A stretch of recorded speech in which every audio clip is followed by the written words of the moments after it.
Hi viewers, welcome to Sri Akshaya's kitchen.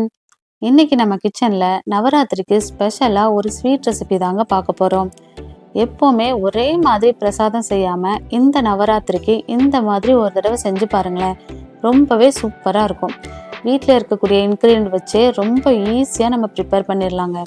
வாயில் வச்சோன்னே கரைஞ்சி போகிற மாதிரியான ஒரு மில்க் ஹல்வா தான் இது. எப்படி பண்ணலான்னு பார்க்கலாமா?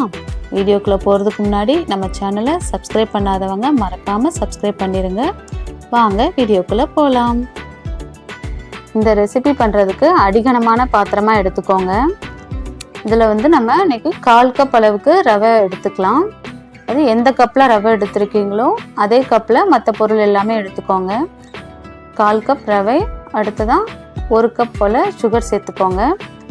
இதில் ரவை வறுத்த ரவையா வறுக்காத ரவையான்னு ஒரு கேள்வி வரும்.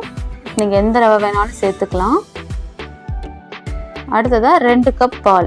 பாலுமே காய்ச்சின பால் காய்ச்சாத பால் எது வேணாலும் சேர்த்துக்கோங்க. இன்னும் ஃபுல் ஃபேட் மில்காக சேர்த்துக்கோங்க. அப்போ தான் நல்ல க்ரீமி டெக்ஸ்சரில் ரொம்பவே சூப்பராக இருக்கும். டேஸ்ட்டுமே நல்லாயிருக்கும். அடுத்ததாக பார்த்திங்கன்னா 1/2 கப் அளவுக்கு நெய். இது எல்லாமே நான் எந்த கப்பில் ரவை எடுத்தனோ அதே கப்பில் தான் எல்லா அளவுகளுமே எடுக்கணும். அதாவது 1/4 கப் ரவை, 1/2 கப் நெய், 1 கப் சுகர், 2 கப் பால்.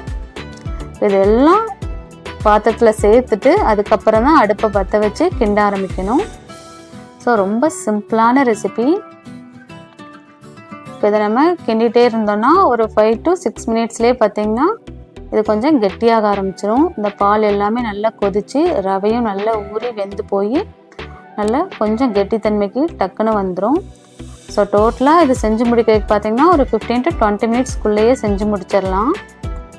ரொம்ப ஈஸியான ரெசிபி தான். பிகினர்ஸ் கூட செஞ்சிடலாம். ஏன்னா இது சொதப்பவே சொதப்பாது. ஸோ அவ்வளோ ஈஸியான ரெசிபி.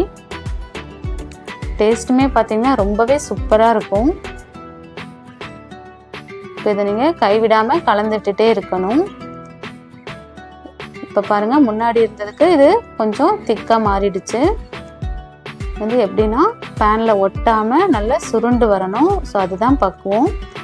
ஸோ அந்த பக்குவம் வந்ததுக்கப்புறமா நம்ம அடுப்பை ஆஃப் பண்ணிடலாம். ஸோ அது வரைக்குமே நம்ம கலந்துட்டுட்டே இருக்கணும். ஸோ சுற்றி இருக்கிற எல்லாமே எடுத்து விட்டு நல்லா கலந்து விட்டுக்கோங்க. ஸோ எப்போவுமே ஒரே மாதிரி கேசரி, சக்கரை பொங்கல் இந்த மாதிரி ஸ்வீட் செய்யாமல் இந்த மாதிரி ஒரு தடவை நீங்கள் செஞ்சு பாருங்கள். ரொம்பவே டேஸ்ட்டாக இருக்கும், டிஃப்ரெண்ட்டாகவும் இருக்கும். இப்போ பாருங்கள், முன்னாடி இருந்ததுக்கு இப்போ நல்லாவே திக்காக மாறிடுச்சு. ஸோ அந்த நல்லா கலந்துக்கிட்டே இருக்கிறப்போ நெய் நல்லா பிரிய ஆரம்பிக்கும்.